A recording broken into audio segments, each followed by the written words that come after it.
Bismillahirrahmanirrahim. Assalamu alaikum wa rahmatullahi wa barakatuh. Alhamdulillah, salatu wa salamu ala rasulillah Sayyidina Muhammad sallallahu alayhi wa sallam wa ba'd. Ama hakika mpenzi mtazamaji na mfuatiliaji wa kipindi hichi adhim, kipindi cha ukumbi wa dua za kibingwa. Nukaribisha kwenye kipindi hichi. Bila shaka humu ndani kuna faida kemkemu ambazo huwa zinapatikanwa kama wewe utakuwa makini na kufuatilia vyema. Niseme tu kwamba langu jina ni Dr. Sabbas El Kubra, Sheikh Sabbas El Kubra. Unaweza kusema hivyo, utakuwa umenipatia jina langu, Sheikh Sabbas El Kubra Ad-Dishti. Nukaribisha kwenye kipindi hichi, twende nawe pamoja tukazungumze mambo mazuri sana. Na kama ndo kwanza umepata bahati wewe kwa mara ya kwanza kukutana na kipindi hichi, fahamu tu kwamba ni mtu ambaye Mwenyezi Mungu amekupa nafasi ya kupata fursa adhim, fursa adim kabisa ya kuungana na mamia kwa maelfu ya watu ambao hakika wamekuwa wakifuatilia vipindi hivi kwa faida na kwa matokeo mazuri kabisa. Simu zimekuwa zikiita sana kutoka kila kona ya dunia kwa watu namna ambavyo wananufaika, wanapata faida na wanahitaji ziada ya maelekezo kutoka kwangu, na nimekuwa nikifanya hivyo kwa uzuri kabisa, na imani Mungu ataweza kutufanyia wepesi. Nikaribishe moja kwa moja tuingie. Leo nitakukumbusha tu kwamba tuliacha katika kipindi kilopita sehemu ambayo ilikuwa tunazungumzia masuala ya rangi, jinsi gani mwanadamu ana mahusiano ya moja kwa moja baina yake yeye na rangi. Tulizungumza hivyo ni rangi za namna gani, tukasema tutaelekea katika hatua ya kuchambua rangi moja baada nyingine. Lakini tukazungumzia pia suala zima la herufi za majina yetu, kwamba kila mmoja ana jina lake lina herufi, na hasa herufi za mwanzo zinazingatiwa sana. Tukaeleza herufi 13 zile ambazo zilikuwa herufi 13, tukazichambua kwa kiwango ambacho ilikuwa cha kugusia dondoo. Lakini pia bila shaka tayari na imani hapa tulipo uko tayari kuendelea kutufuatilia kupata madini zaidi, na wengine wakawa wamenifuata inbox. Mashallah, nimeshawaeleza mambo mengi zaidi, nimewachambulia, nimewafanulia hata rangi, hata pia namba zao, na mwelekeo ni mzuri. Kwa hivyo kwa leo nakuletea kitu adhimu sana. Twende pamoja nami sasa unisikilize na tupate matokeo ambayo na imani ulikuwa unataraji muda mwingi sana kusikia hichi ambacho leo nitakuletea. Iko hivi, mwanadamu, fahamu ya kwamba kuna wakati hapo ulipo unaweza kuwa umekaa katika giza zito kabisa, lakini hapo gizani ulipo kuna vitu vizuri ambavyo venye kuweza kukunufaisha, kukufaa, kukusaidia. Lakini kwa sababu vipo gizani na vipo karibu yako kabisa kabisa, lakini kwa sababu kuna giza zito, macho yako hayawezi kuviona, hayavioni vile vitu, basi unaishi hali ya kuwa una vitu vizuri vinakuzunguka, lakini wewe macho yako hayaoni.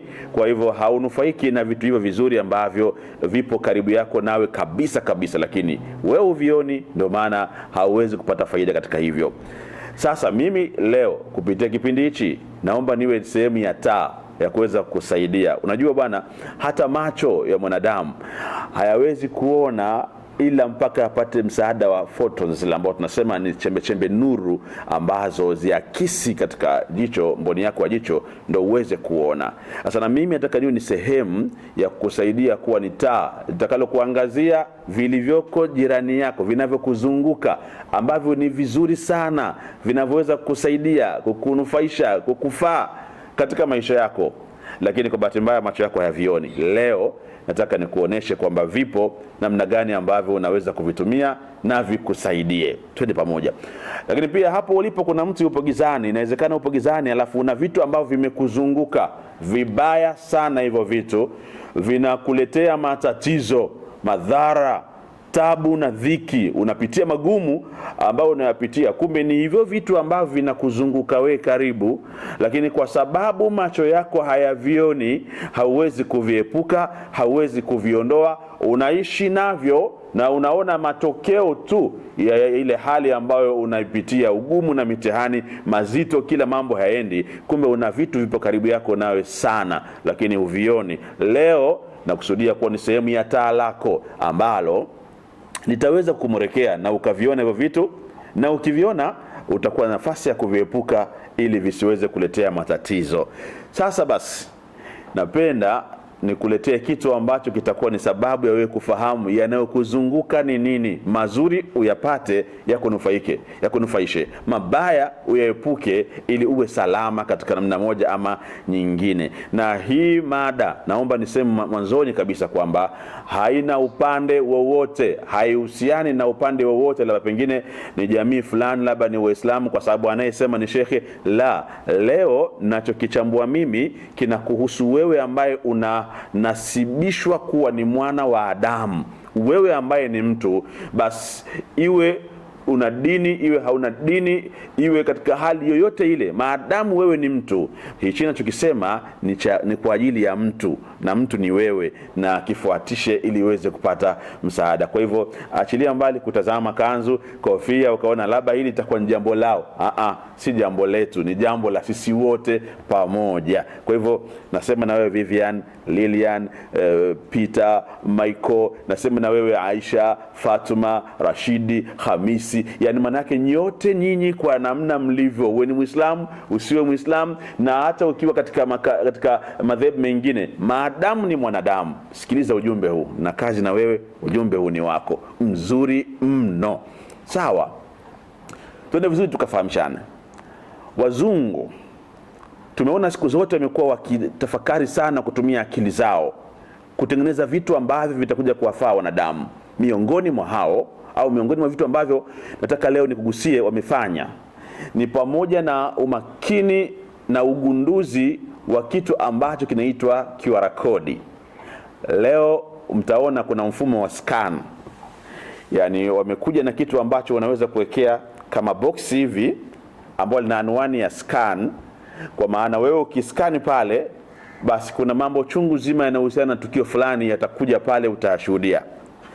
Mfumo huu na kufungua hivyo na kupasiri hiyo, mfumo huu wazungu wamechukua kwako wewe mwanadamu, katika mwili wako, katika majambo yako. Wewe unayo QR code maalumu katika mwili wako, ambao hiyo ikiskaniwa ndo inatoa matokeo na maelezo yote kabisa ya mambo yako, kuanzia adakhili au alkhariji, mambo ya ndani ya mwili wako na hata mambo ya nje, mambo yanayokuzunguka. Basi unayo QR code yako ambao ukiskani tu hiyo inafungua mambo yako. Leo nataka nikuelekeze ni nini, na wazungu walichukua hapo, walipobuni huu mfumo walichukua hapo katika mwili wako wewe mwanadamu. Na wewe nataka leo nikufungue ili uweze kuyajua. Je, unafahamu yanayohusiana na mwili wako? Skana ya mambo yako unaifahamu? Iko wapi? Mungu ameiweka wapi? Twende pamoja nami ili niweze kukufungulia vizuri hapa.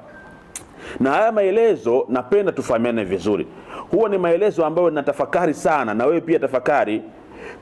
Kwa wale ambao ni Waislamu, tumesoma katika sura ya 20 aya nambari 49 mpaka 50, mazungumzo ya Musa na Farao au Firauni walipokuwa akisemezana. Farao alikuwa anamgombeza Musa na Haruna, kwa nini hataki kumwamini yeye kama ni Mungu. Ikafika sehemu akawauliza, ninyi wewe Musa na Haruna, kwa nini amwamini kama mimi ni Mungu? Sasa Mungu wenu nyinyi nani? Qur'ani ikasema, faman rabbukuma ya Musa. Farao anamuuliza Musa na Haruna, nyinyi Mungu wenu ni nani? Alikuwa anataka jina la kuambiwa Mungu wetu ni fulani. Qala, Musa anamjibu anasema, rabbuna alladhi a'ta kulla shay'in khalqahu. Musa anamjibu, hamwambii jina la Mungu, anampa sifa za Mungu ambaye Musa anamuamini. Anasema Mungu wetu sisi ni yule ambaye alokipa kila kitu umbile lake, akakiumba kila kitu kwa umbo lake, na akakipa mfumo wake, asili yake, thumma hada, kisha akakitengenezea system itakayofanya kijiendeshe katika mfumo wake. Sasa kumbe na wewe mwanadamu, baada ya kuumbwa na Mungu, Mungu aliweka QR code yako katika mwili wako, moja kati ya maeneo, ili hiyo itakuwa inasoma mifumo yako yote, mambo yako yote ya ndani ya mwili na mambo ya nje ya mwili. Ni nini hiyo? Twende sasa hapo uweze kupata kunielewa vizuri. QR code yako ni nini? Tazama katika mikono yako. Ni mikono yako na kitu cha hapa.